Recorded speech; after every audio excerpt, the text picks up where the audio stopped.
Юу гинэ? Сая Содбаатар дарга Монгол Ардын намын ерөнхий нарийн бичгийн дарга арчсан нам бол одоо хамтсан засгийн газрын гэрээгээ удаа зөрчсөн гэдэг бичгийг бол одоо 2 сар явуулж ирсэн ярьж байна. Нөгөө талд одоо арчсан намаас ямар нэгэн байдлаар бичиг ирээгүй. Яг ямар гэрээний зарц зөрчснөө мэдэхгүй байна гэдээ ярьжсэн шүү дээ. Энэ тал дээр мэдээж. Вэ нөгөө Монгол Ардын нам бол ийм шүүмжлэл сонсож мэддэггүй юм байна л да.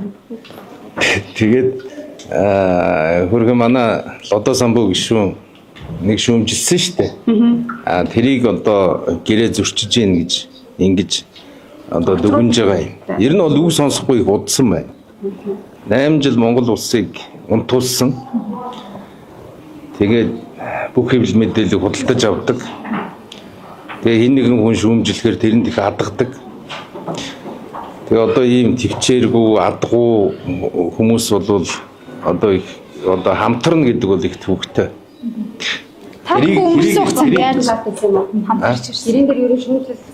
Тийм шүүмжлэхгүйгээр Монголын төр явахгүй шүү дээ.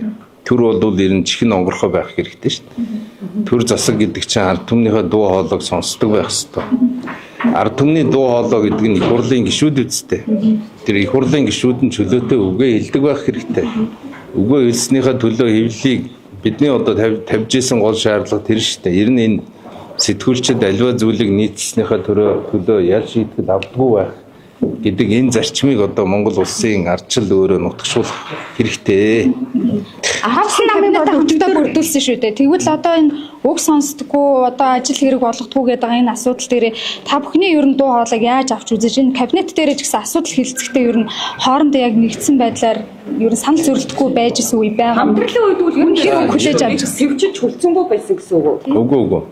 Ер нь бол тэр нам дээр яригдж байгаа яриа засгийн газар дээр яригдахгүй шүү дээ. Нам дээр нь тухайн намын бүлгийн хурал дээр яригдсан яриаг бидний сонссноор бол нэг 3 зүйлийг хэлээд байгаа юм. Нэгдүгээрт одоо арчилсан намынхан ажил төрөлтэй болоод ингээд бэхжээд байна. Мөн үү?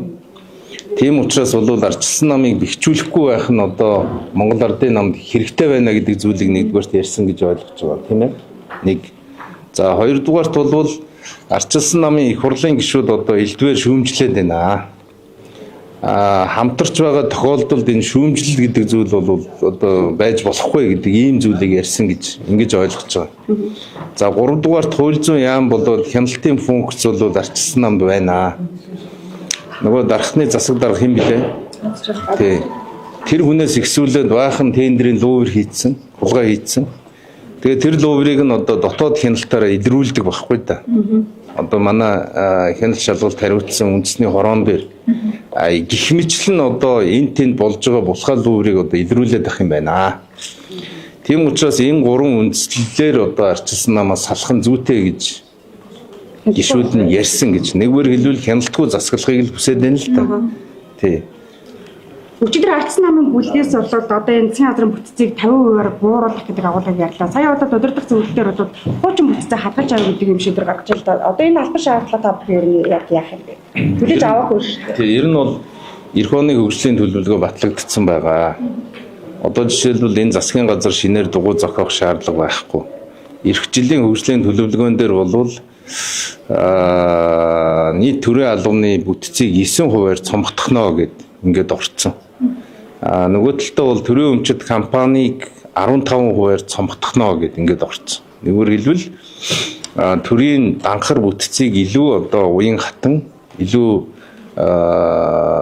цахим засаглалыг дэмжсэн ийм одоо бүтцийг өөрөө очиж үйлчилдэг төрийн бүтц рүү шилжих төлөвлөгөө бол гарцсан байгаа шүү дээ. Тэгэхээр энэ төлөвлөгөөг ажил хэрэг болгоод явахад л асуудал бол шийдэгдэж чинь гэж харж байгаа юм. Нам хандаг зөвхөн чиний бас одоо Гэхдээ яг манайх бол хяналтын менежерүүд томилсон. Гэхдээ цөөхөн хүн штэ.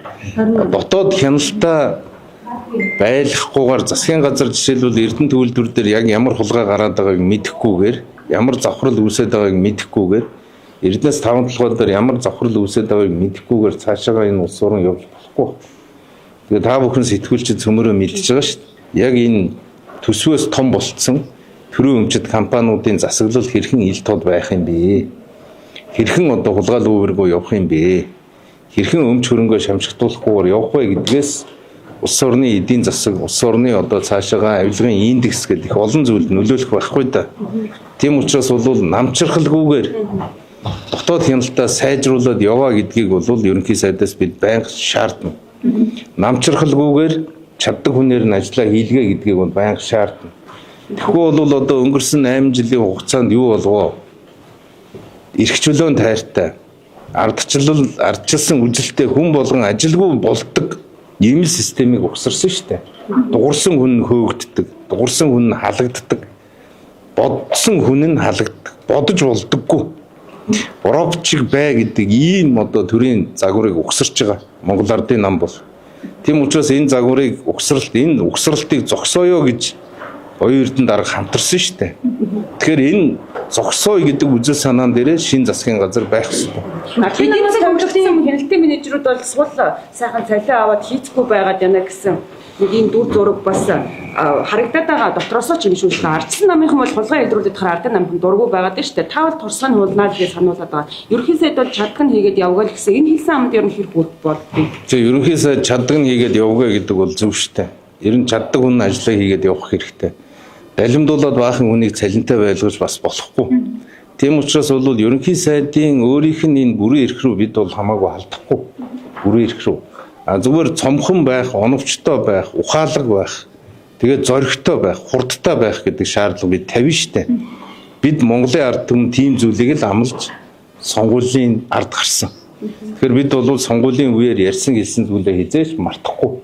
Байнга шаардаж шахаж ажиллах нь бол бидний үүрэг гэж бодож байгаа. Бүтцээр эдийн засгийн хөгжлийн яам өнгөрсөн хугацаанд томоохон мега төслүүдийг бодлогоор авч явж байсан. Одоо дахиад том төслүүд бүтц гэдэг ийм шинэ яам юм уу одоо бүтц гарч ирлээ шүү дээ. Одоо энэ хоёрын чиг үүрийн давхцал ер нь ижилхэн байгаад байна уу гэж мэдэхгүй байна. Би нөгөө шинэ бүтцийг нь хараагүй байгаа. Ер нь бол өнгөрсөн 10 сарын хугацаанд Монгол улсад хамгийн их тулгамдж исэн одоо газрын тосны үйлдвэрийнхээ мөнгийг бид нар босгож чадсан.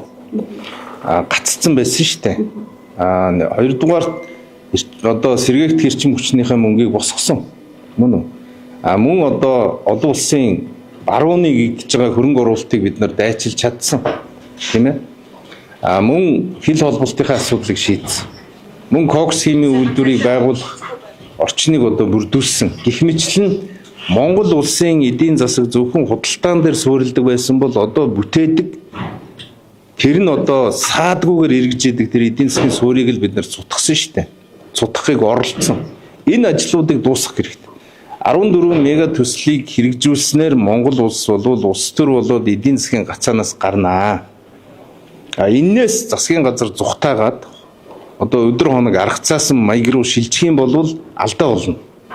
Ягаад гэвэл Монгол бол худалдаа хэрэглээний эдийн засаг төр суурилж чадахгүй да. Тэгэхээр бид нар үйлдвэрлэлөө шилжихийн тулд гарцаагүй эрчим хүчний асуудлаа шийдэх хэрэгтэй. Гарцаагүй хил холболтын асуудлаа шийдэх хэрэгтэй. Гарцаагүй үйлдвэрлэл рүүгээ алхах учиртай байхгүй.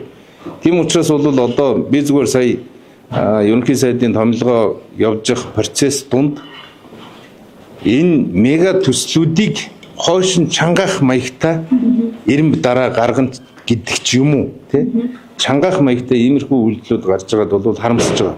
Тийм учраас эдийн засгийн хөгжлийн яам бол энэ хөгжлийн төлөвлөлтөн дээр хатуу зогсох хэрэгтэй. Ер нь хөгжлийн төлөвлөлт бол засгийн газрын хийж чадах зүйл юу вэ гэвэл төрөөс хамааралтай дэд бүтцийн асуудлуудыг бүрэн шийдэхэд зоригтой алхах хэрэгтэй байхгүй юу?